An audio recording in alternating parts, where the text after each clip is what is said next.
Revenons en France avec les 100 ans de la foire de Paris. Elle s'ouvre aujourd'hui. Son succès ne s'est jamais démenti. Des générations de Françaises et de Français y ont découvert soit l'électroménager, le bricolage en tout cas, en passant par les bons produits du terroir. Maud Ninov, Vincent Bouffartigue.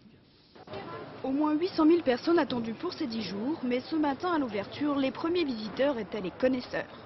On voit tout un tas de choses que l'on ne voit pas dans les grands magasins.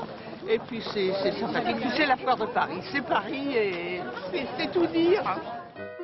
Et ça depuis 1904.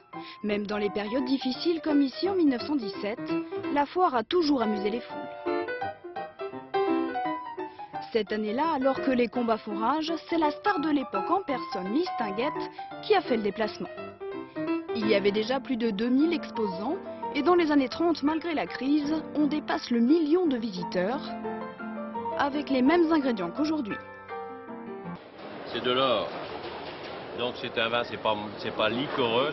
À 14 ans, Jacques Dutertre venait déjà avec son père, viticulteur en Touraine. Aujourd'hui, il passe le relais à ses enfants, mais en 54 ans, il n'a jamais raté une foire. C'est grandiose, hein, tout le parc est meublé et puis il y a de tout. On peut y passer une journée, 2 jours sans problème. Hein. C'est de plus en plus joli, c'est de plus en plus organisé. Donc je crois que l'ensemble des gens qui viennent sont contents. Hein.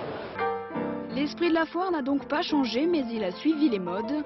Dans les années 50, on venait ici découvrir avant tout l'électroménager et le progrès de la technique. Vous laissez infuser 5 minutes. Aujourd'hui, c'est l'exotisme qui attire. 80% des visiteurs s'intéressent aux produits venus d'ailleurs. On vient de l'Équateur d'abord et puis on vient depuis 15 ans ici en France. Je viens tous les ans là, il n'y a pas de problème. Non. Et là, ça fait 100 ans. Je suis venu avec un arc pour le faire réparer, vous voyez.